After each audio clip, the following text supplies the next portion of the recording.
Entonces, volviendo a lo que estábamos terminando en el bloque anterior de la clase, ahora lo que vamos a hablar es, sabemos que es fundamental el cuidado en la unidad de recuperación posanestésica. Ahora vamos a ver cómo se compone esto desde el recurso humano y desde el recurso material. ¿Qué condiciones tiene que tener un lugar físico en el hospital o en el sanatorio? Que yo diga, esto es, le pongo el cartelito afuera, unidad de recuperación posanestésica. En principio, tiene que tener acceso directo al quirófano. Es decir, está considerada muchas veces parte del bloque quirúrgico con la circulación restringida que el bloque quirúrgico tiene. Si bien no es un área estéril, es un área limpia de circulación restringida. Es decir, eventualmente, si el paciente permanece en ese área, va a permanecer al cuidado del personal de enfermería. No va a estar la familia, no van a venir los primos a visitarlo, ni se va a llenar de otros profesionales de la salud que no tengan que ver con el cuidado directo del paciente en el postquirúrgico. Esto está pensado en función de prevenir las infecciones y mantener el área lo más aséptica aceptable, sin considerar que esté estéril como el quirófano, ¿sí? El único momento en el cual el paciente está restringido a la antisepsia más profunda, porque el paciente nunca está estéril, es en el quirófano donde sí se utilizan elementos estériles. Aquí hay una mezcla, ¿sí? Empieza a estar el paciente un poco más expuesto al riesgo de infecciones y menos de lo que estaría en una sala de internación genética. Tiene que tener todo lo que tiene que tener el quirófano, menos la cama de cirugía, la lámpara de cirugía y la mesa de cirugía. ¿Qué quiere decir con esto? Es un híbrido la URPA entre un quirófano y una sala de terapia intensiva.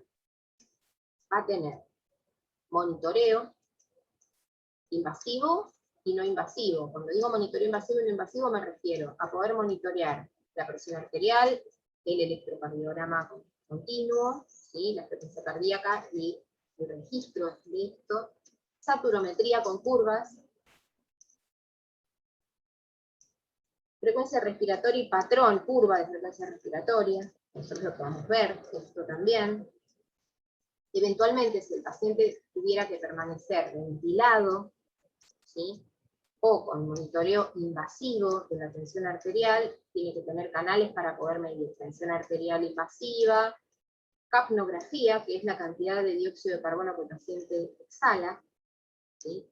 Un capnógrafo es una conexión al tubo endotraqueal que nos va a mostrar cuánto dióxido de carbono exhala el paciente en el monitor, con una curva también, ¿sí? Todo esto tiene curvas, es decir que yo lo puedo visualizar desde un número y también estoy viendo su evolución, minutos, latido a latido, respiración a respiración. Va a tener que tener, en el caso de que sea necesario que el paciente salga ventilado, un ventilador con todas las características que tiene un ventilador de última generación en la terapia intensiva, bueno, el mismo ahí mismo.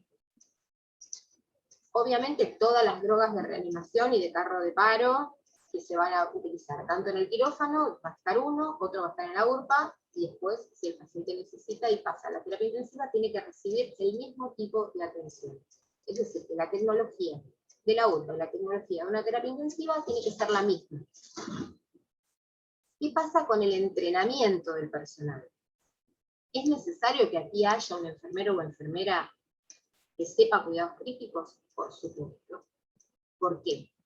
Porque el cuidado crítico no está confinado a la terapia intensiva. Esta es un área de cuidado crítico, donde el paciente puede complicarse desde el punto de vista de las hemorragias, desde el punto de vista de la falla orgánica, desde el punto de vista de la falla respiratoria, ¿sí? Entonces tiene que haber enfermería suficiente, esto quiere decir que no puede haber una enfermera para 6 camas, ¿sí? Enfermería suficiente como para poder evaluar todo lo que estos monitores dicen del paciente, más todo lo que el mismo paciente está manifestando, todos sus signos y síntomas, ¿sí?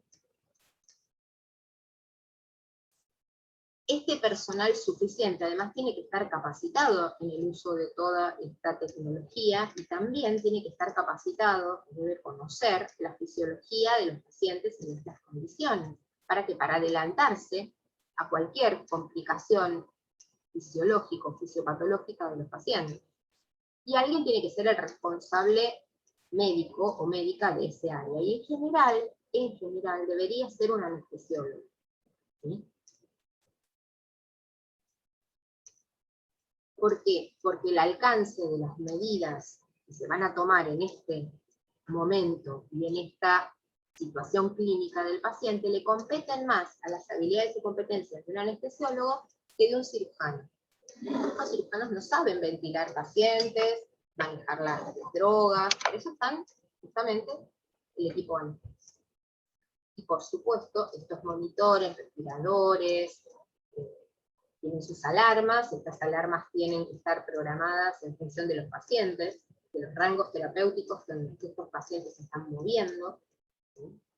Tiene que haber bombas de infusión suficientes para pasar drogas de alta complejidad, tiene que haber camas que se puedan rápidamente mover a decúbito supino plano para hacer RCP, tiene que haber una tabla de RCP disponible, ¿sí? Todo lo que se necesita para manipular la vía aérea. Por eso tiene que haber un carro de paro ampliado, un cardiodesfibrilador, obviamente, porque el paciente es un paro cardíaco desfibrilable.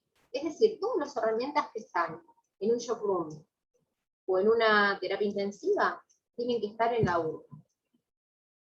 ¿Se usan habitualmente? Dependerá, a veces no se usan casi nunca y es responsabilidad de enfermería chequear que estén funcionando bien, y a veces, dada la complejidad de los pacientes que recibe ese quirófano, se usan a menudo. ¿Sí? No hay una URPA por quirófano, a veces hay una URPA que recibe varios quirófanos simultáneos. ¿Por qué? No tendría sentido tener por ahí una URPA de alta complejidad para un quirófano que hace cirugías menores, ¿sí? Cirugías cortas, cirugías que no impliquen en todo caso anestesia general, ¿sí? Pero siempre puede pasar que el paciente más saludable se complique, entonces tiene que haber un lugar a donde transcurrir este periodo y compensar al paciente.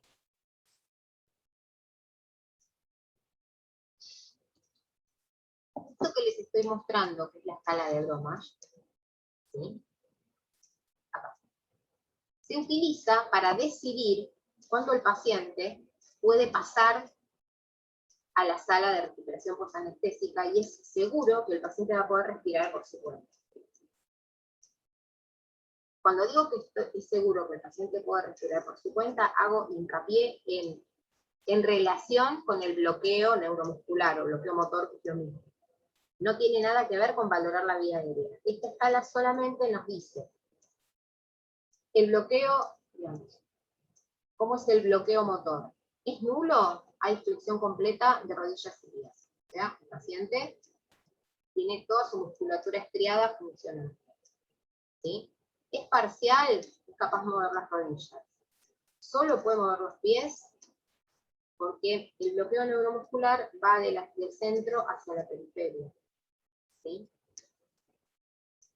Entonces, el paciente con bloqueo completo, que no va a poder movilizar pies y rodillas, obviamente no puede contraer el diafragma para respirar. Entonces, ese paciente no puede ser extubado. Si tiene que pasar a la URPA, va a pasar a la URPA todavía con un tubo endotraqueal colocado y con soporte ventilatorio. Esto no les voy a pedir que ustedes la aprendan, porque esto es de uso interno del quirófano y del anestesista. Pero quería mostrarles que para cada cosa que yo les voy diciendo, hay scores, hay algoritmos, hay tablitas que nos van indicando, para no cometer errores, exactamente, en qué situación estamos pudiendo encuadrar, ¿sí?, a nuestro paciente. Esta es otra computación interesante, que es la de Alderete. Esta se usa mucho, ¿sí?, y se usa para sacar al paciente de la URPA hacia la sala de internación general. Y fíjense que, ¿qué toma? Toma nuestro conocido ABCD. Lo voy a subir un poquito así para que la puedan visualizar un poco mejor, ¿sí? Y podemos ir viendo que, bueno, por ahí yo no lo hubiera ordenado de esta manera, hubiera seguido la lógica ABCD para revisar al paciente. Pero digamos que contempla los mismos aspectos. El paciente, ¿está despierto o no responde? O se despierta cuando lo estimulo y se vuelve a dormir. ¿Sí? ¿El paciente satura bien con aire ambiente o necesita oxígeno? Si necesita oxígeno, ¿cuánto oxígeno necesita? ¿Sí? ¿Cómo está la circulación? En relación a la circulación toman como variable cuantificable, objetivable en números, la presión arterial. ¿Sí? Acá no vamos a la circulación en general. ¿Sí? La respiración lo mismo. Va desde capaz de respirar y toser, que ahí hay reflejos protectores de la vía aérea, acuérdense del reflejo de oxígeno. Una respiración profunda nos está hablando de un uso óptimo de la musculatura, porque la respiración profunda es voluntaria y utiliza musculatura. ¿Sí? Por lo tanto, estamos evaluando dos cosas importantes: la función muscular de este paciente, la recuperación del bloqueo neuromuscular, y a la par, los reflejos protectores de la vía aérea están presentes. O el paciente tiene dificultades para respirar, tiene sed de aire, una respiración superficial, ilimitada. Por supuesto que capaz de respirar profundamente y toser libremente, va a estar condicionado a que no sea una cirugía tórax, porque si le duele, y mucho no va a querer toser, pero por lo menos que tenga la posibilidad de hacerlo. ¿Sí? Y luego, la cuestión de moverse voluntariamente. Si el paciente está en condiciones óptimas, es decir, tiene el mayor puntaje, ¿sí? O está entre el puntaje intermedio y el mayor, puede pasar de la URPA a la sala de internación.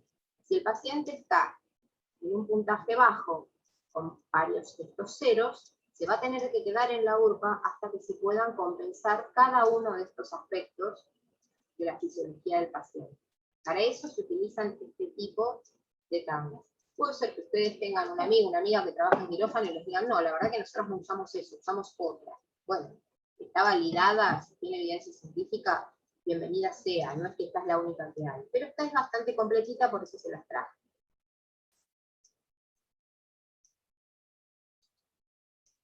Bien. Acá tienen una foto de una URPA. Ven que el paciente sí tiene puesta almohada, pero está por debajo de sus hombros y su cabeza, y el paciente está alineado en una posición más o menos a unos 30 grados neutra. No sé si se llega a ver bien en la foto, pero después ustedes la pueden ampliar en casa, en la compu, y van a ver que la posición del paciente ahí es óptima para poder respirar sin dificultades agregadas. Por otro lado, están viendo a una enfermera viendo un monitor, poniendo las alarmas de un monitor que está atendiendo a las constantes vitales de ese paciente. Fíjense que tienen un poliducto de gases para colocar, si es necesario, oxígeno, aspiración. ¿Sí? Acá está el sistema de aspiración. Varias tomas de oxígeno por si el paciente necesitara un ventilador, que lleva un tipo de toma de oxígeno distinta que el Flumiter que ustedes conocen para poner oxígeno en una mascarita. Entonces necesitamos ciertos kilos de presión para el respirador, y ciertos litros por minuto de flujo para poner una máscara, una cánula, una máscara con reservorio. Entonces tenemos que tener los dos tipos de tomas, ¿sí? Enchufes para las bombas de infusión, la posibilidad de acercar un respirador si no está puesto ahí, porque por ahí tenemos menos respiradores que camas, y lo corremos y lo instalamos al lado del paciente. Por lo tanto, la distancia entre cama y cama tiene que ser óptima como para poder movilizarse el equipo de salud y colocarle todas las cosas que ocupan espacio que el paciente necesite. Eso que están viendo arriba de la cama es un pie de suero, que viene desde la cama, digamos, para acá, ¿sí? La cama se mueve a nivel mecánico, estas de esas que vienen con manijita, pero ahora están las que son con botoncitos o con pedalera, y rápidamente podemos poner al paciente en decúbito supino neutro para reanimarlo. Y esta además tiene una belleza que es luz natural, que eso es muy bueno para los pacientes para la recuperación del estado de conciencia, saber dónde estoy y en qué momento del día estoy. Y tiene las cortinitas para la privacidad, porque si hubiera que reanimar un paciente y tengo 5 pacientes lúcidos en la URPA, mientras estoy reanimando uno se me infartan los otros 5. Entonces, tiene como todo. Y acá tiene la computadora de monitoreo centralizado, si tuviera varios pacientes, los puede mirar en la computadora todos al mismo tiempo, los monitores, o de lo contrario, lo que tiene que ver con la historia clínica informatizada. Es decir, que esto sería lo mínimo que tiene que tener una URPA, como para que ustedes se den un poco una idea del espacio físico. Porque es importante también poder visualizar estas cosas, ya que estamos en una etapa de la virtualidad y que todo es por internet, poder trabajar también con algunas imágenes que nos contextualicen un poco el lugar físico en el cual se desarrollan estas tareas. No siempre es tan bonito, pero este está lindo. Bonito o feo, pintado lindo, oscuro o clarito, tiene que tener estos elementos presentes para poder asistir a los pacientes y monitorear. ¿Cuáles son las complicaciones más comunes que se esperan en la URPA? La más común es que el paciente tenga náuseas y vómitos. O sea que si el paciente empieza a sentirse nauseoso, sabemos lo que tenemos que hacer. Hay profilaxis medicamentosa y a la par colocar al paciente en decúbito lateral para evitar que si vomita se broncoaspire. Las siguientes son situaciones menos frecuentes pero más graves. Un 7% aproximadamente de lo que está estudiado, y no importa si no se acuerdan un 7%, dígame, cerca de un 10% de los pacientes, de cada 100 que entran en la URPA, 10 pueden tener problemas con la vía aérea o el tracto respiratorio superior. Es decir, ¿cuál es la complicación más grave postquirúrgica en relación con la vía aérea? Es la obstrucción. El paciente se le obstruye la vía aérea con su propia lengua, se le vaya la lengua hacia atrás, se protruye hacia atrás, porque todavía no hay una recuperación completa de la musculatura, y si el paciente está todavía somnoliento, el riesgo es que el paciente pierda el tono muscular de la lengua, y esto obstruye la entrada y salida de aire, sobre todo la entrada de aire. Por eso estos pacientes tienen que estar monitoreados en su saturometría también. Cerca de un 3% se hipotensan, relacionados con diversos factores, desde la pérdida de sangre hasta el efecto vasodilatador de las drogas que recibe un quirófano. Pueden producirse arritmias, por eso el paciente está conectado a un monitor con complejos, no solamente a un saturómetro con el número de la frecuencia respiratoria. Algunos pueden compensarse, esto puede estar asociado a dolor. Algún tipo de estatus mental alterado. Fíjense que ya no es como antes, el despertar de la anestesia, un poco más o menos se había que atarlo a la cama al paciente, ¿no? Como se ven en las películas, o como por ahí puede referir una abuela. Que nos dice, no, sí, a mí me anestesiaron, o yo vi la salida de la anestesia de mi primo, que salió, que se quería tirar de la cama, que no reconocía a nadie, bueno, todas estas cuestiones, si llegasen a pasar, van a pasar en la URPA, que van a controlar dentro de este periodo del postquirúrgico inmediato.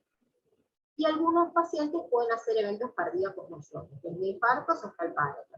¿Sí?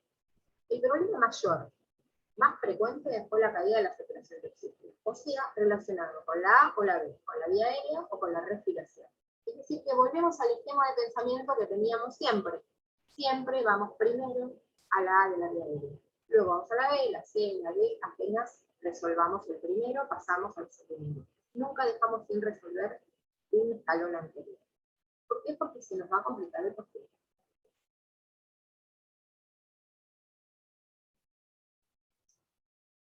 Por eso siempre, siempre, siempre volvemos a rechequear el ABCD.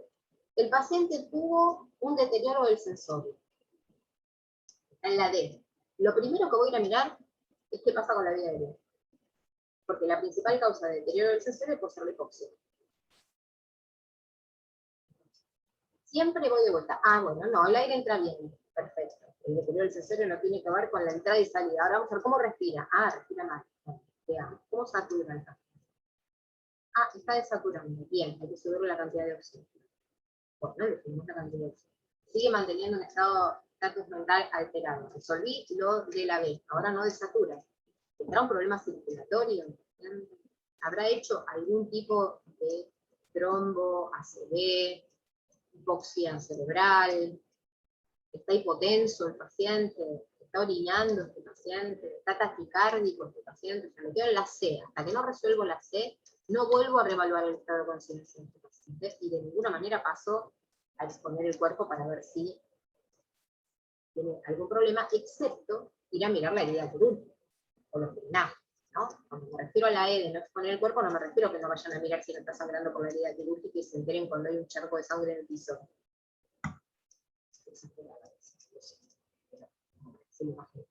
Digo, no le voy a ir a mirar la perfusión distal si no resolví todavía la C y la D. No voy a ir a mirar otras cuestiones de la exposición total del cuerpo. Siempre voy primero a la A, resuelvo la A, voy a la B, resolví la B, voy a la C, resolví la C. Resolví no quiere decir que yo le haya resuelto el problema. Cuando digo resolví, digo, yo sola no le voy a resolver todos los problemas al paciente, ¿sí? Lo pude detectar. Cuando digo resolví, dije, bueno, el problema lo tengo acá. El problema lo tengo acá porque el paciente está hipotenso. Entonces no le está llegando el agua al tanque. Bueno, ¿qué es lo que tengo que hacer? ¿En qué posición voy a colocar al paciente si esto es posible? ¿Requerirá fluidos? ¿Requerirá drogas para mejorar la presión? ¿Qué es lo que requerirá? ¿Requerirá que le disminuyamos otras cosas? ¿Será efecto exclusivo del anestesia transitorio? ¿Será que lo que necesito es controlarlo más a menudo y nada más? ¿Qué grado de hipotensión tiene? Cuando digo resuelvo, no me refiero a que haya resuelto el problema, sino que encontré que el problema está ahí y que tiene posibles resoluciones, con acciones independientes y con acciones interdependientes. Yo no le voy a poner noradrenalina por mi cuenta al paciente.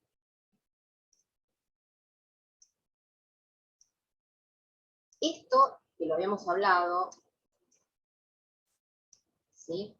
Que esto preguntó una de sus compañeras en el primer momento, que no estaba grabado, por eso lo estoy retomando también ahora, estaba como en duda, ¿sí? La realidad es que dar profilaxis antiemética siempre mejora la tolerabilidad de las drogas anestésicas, ¿sí? Esto no quiere decir que se use siempre, ¿sí? No es que está sí o sí hay que hacerlo. Sí, lo que dicen las guías es que el paciente tiene mayor tolerancia, tiene mejor tiempo de recuperación del peristaltismo para poder volver a probar tolerancia oral y todo esto a la salida de la cirugía. No lo tomen como una cuestión de sí o sí, entonces me van a hacer una reducción de una fractura de muñeca y me tienen que dar profilaxis antiemética, ¿sí? Esto está más relacionado con la anestesia general y no siempre va a estar indicado específicamente. Pregunten siempre. ¿Este paciente le corresponde o no le corresponde una profilaxis antiemética? Acá hay una droga que es el ondansetron, que preguntó una de sus compañeras, es un antiemético que actúa de una manera un poco diferente que la metoclopramida, que es el Reliberan, que ustedes conocen de siempre, para cualquier tipo de náuseas y vómitos, ¿sí? Y a veces puede asociarse con un corticoide, como la dexametasona, ¿sí? Esto lo habíamos estado hablando, pero no había quedado claro, y a veces puede inclusive el paciente tener una combinación de ambos en el suero, no solamente en bono, ¿sí? Se considera como de primera línea al ondansetron porque tiene menos efectos secundarios que la metoclopramida, tanto a nivel somnolencia como a nivel vasodilatación, hipotensión, ¿sí? No hay una evidencia de hacer un combo de drogas en la recuperación posanestésica le vaya mejor al paciente que una dosis única de un antiemético, ¿sí? El uso de propinéticos va a estar, propinéticos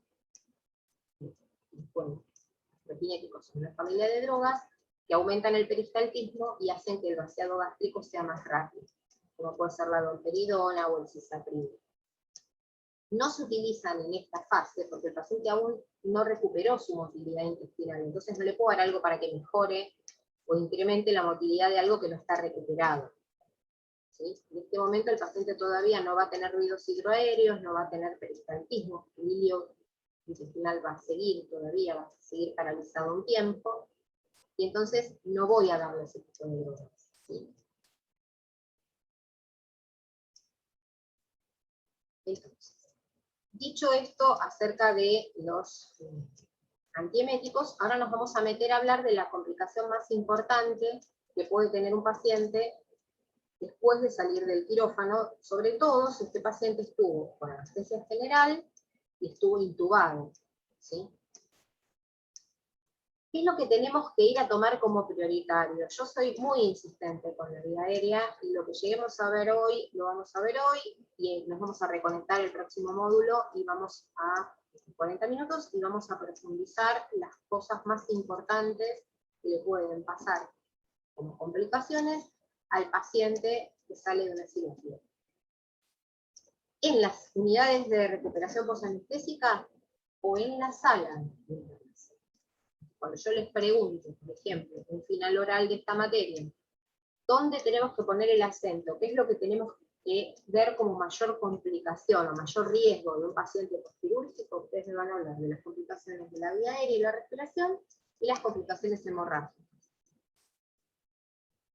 Si yo les digo, el paciente hace 10 días que se operó, ¿cuál sería su mayor riesgo en una cirugía amplia, ¿no?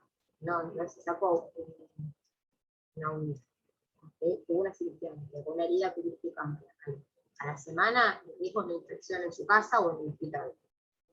En el postquirúrgico inmediato, las complicaciones más importantes van a estar relacionadas con el A, con el B o con el C.